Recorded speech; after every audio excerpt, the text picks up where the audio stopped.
how are you all? So today I'm going to talk about Karkota dynasty. Last time we are concluded all of those certain things, but today we're gonna elaborate all of those rulers who work for Karkota dynasty.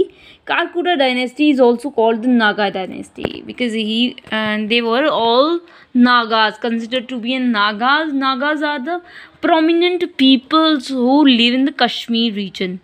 At the same time, when we are talking about it started in the 627 AD and till 854 AD it was ended.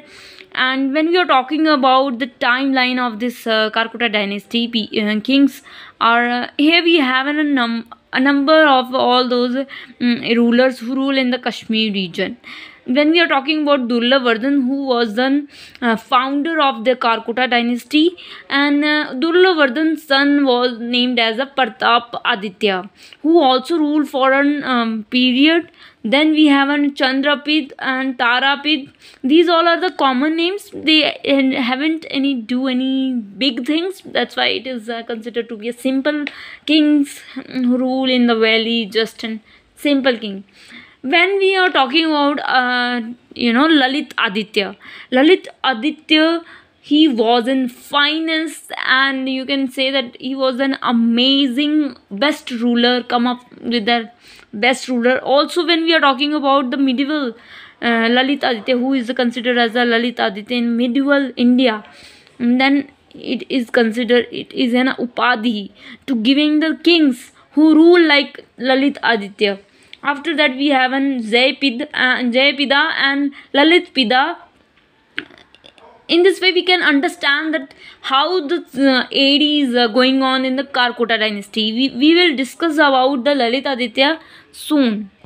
When we are talking about the Lalit Aditya, who was also called an he was an Samudragupta. He is considered as a Samudragupta of Kashmir because Samudragupta is also done a lot to the Kashmir peoples, and also he invaded many peoples. He invaded and conquered and mixed with the Kashmir valley, mixed with the Indian subcontinent. The period of that time, and the period of Lalit Aditya was tremendous. You can say that he was in finance. He also considered one of the best king of the Kashmir valley. And then we are talking about he also amassed a lot of silver and gold. Some of these areas at Srinagar. Lalit Aditya also built a shrine, Kheer Bhavani. Kheer Bhavani is built by Lalit Aditya. And then we have और उसने खीर भवानी के आसपास के area को क्या कहा, Pariharpur. He built a large number of temples, canals, drainage system projects, install a huge status of Buddhas, Shiva के बहुत सारे उसने क्या स्टैचूज़ बनाए, जैसे कि कॉपर, सिल्वर और गोल्ड के.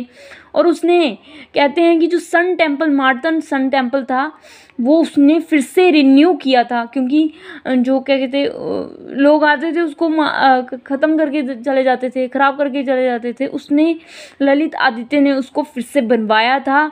एंड PV मैथ्यू कहता है कि कश्मीर का उस टाइम पे जो कल्चर था वो केरला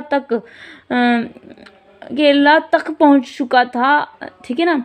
इस तरह से जो जयपिदा ने भी अपने किंगडम को आगे बढ़ाने की कोशिश की. 782 तक इसकी जो किंगडम है वो बना.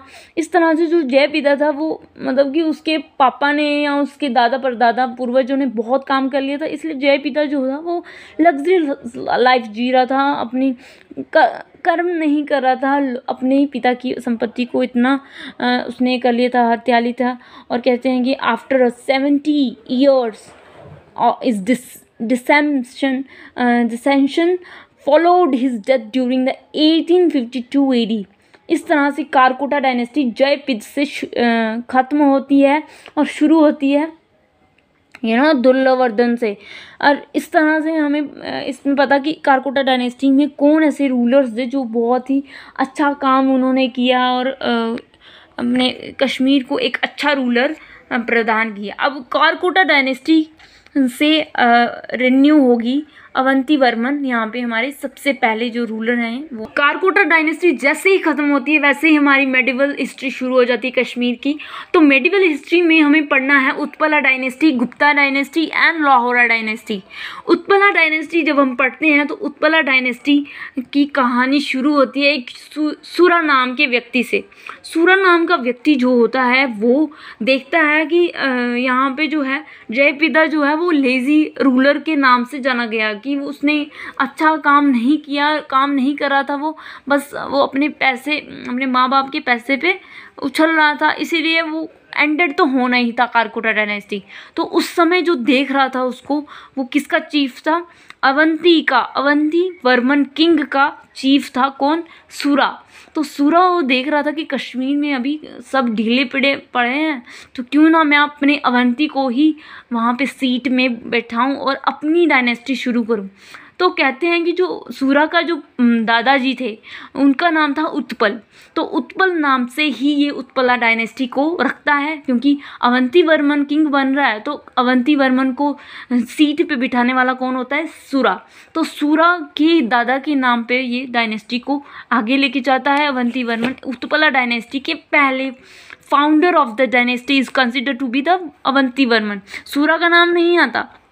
सूरा जो होता है वो अवंती वर्मन का प्रेसिडेंट होता है, मतलब कि एक प्राइम मिनिस्टर कहलाते, चीफ कहला लो। इस तरह से उसी के नाम से अवंतीपुरा, सुरपुरा और कहते इस तरह से अपने इस्टेब्लिश करता है टाउन्स को। कहते हैं जो सूरा था वो शिव जी का भक्त था और जो अवंती वर्मन थे वो विष्णु जी के डिवोटी थे। तो इस तरह से उसने क्या किया, उसने इस तरह से मंदिर को कॉम्प्लेक्स बनाया जिसमें विष्णु और शिवा का दोनों का टेम्पल देखने को मिलता है। That is the Avanti Swami temple in the Srinagar. when we are talking about these temples, it's also built by the Avanti Varman because कहते हैं कि जो राज तरंगिणी है पार्ट 5 में जो है कल्हान वो मेंशन करता है इन दोनों की रिलेशनशिप को कि ये दोनों आपस में बहुत अच्छे दोस्त हुआ करते थे। मतलब कि एक तरीके से एक एम्परर और एक चीफ अच्छा काम किया क्योंकि दोनों का सपोर्ट आपस में बहुत था। इस तरह से हमें सूरा के बारे में पता चलता है। अब दूसरा जो 22 जो सूरा का ही एक उसका प्रतिद्वंदी दैट इज़ अ सूया। सूया एक क्या कहता है ग्रेट इंजीनियर था। किसका? अवंती वर्मन का। उसने क्या किया था उस टाइम पे कश्मीर के पीपल्स को फ्लड में ना जाना पड़े, इसीलिए उसने क्या किया महापद्मा लेक का क्या किया पानी को ड्रेन किया जिससे कि वो पानी इरिगेशन में काम आ सके और एग्रीकल्चर में काम आ सके। परंतु वो पानी को ड्रेन किया था पर वो जो लेक थी वो कौन सी लेक थी ये भी हमें पूछ लिया जाता है। That is considered as today's world is considered as a Wular lake. आगे बढ़ते हैं तो इसने जो सोया था उसने 2 नदियों को आपस में मिलाया था। दैट इज़ अ सिंध नदी और एक वो थी वितिस्ता नदी। दोनों नदियों को एक नदी में बनाने वाला कौन था? सूया। ये किसका चीफ था? अवंती वर्मन का। अवंती वर्मन अब बूढ़ा हो चुका है। अब उसके बाद इसकी जो डायनेस्टी लेगा वो उसका बेटा होगा। That is a शंकरवर्मन। शंकरवर्मन जो होता है वो किससे शादी करता है? सुगंधा से। अब सुगंधा कौन है? सुगंधा भी किसी राज्य की पुत्री है तो उससे वो शादी कर लेता है। अब शंकरवर्मन क्या होता है कि मर जाता है कुछ टाइम बाद, है ना, और इस तरह से शंकरवर्मन की जो डायनेस्टी है वो ख़त्म हो जाती है। इससे जो है सुगंधा असेंड करती है उनको, सुगंधा आगे थ्रोन को लेके जाती है। कहते हैं Sugandha was a first consider as a first lady who rule in Kashmir valley, but academically जो स्ट्रॉन्ग वीमेन थी वो क्वीन दीदा थी। तो आगे हम क्वीन दीदा के बारे में पढ़ेंगे। But Sugandha was the first as the history repeal that Sugandha was the first person girl who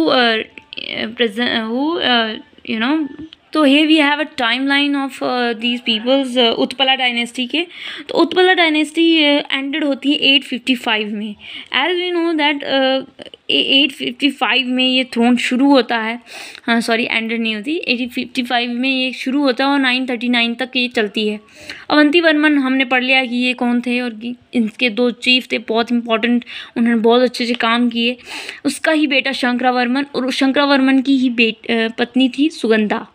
तो और इतने इम्पॉर्टेंट नहीं है, पर सुगंधा और Avanti Varman is very important in this dynasty. We have to talk about that. Fourth Partha होता है, फिर निर्जित वर्मन होता है, शंभु वर्मन, चंद्रवर्मन, लास्ट रूलर जो होता है वो उन्मत्तावंती।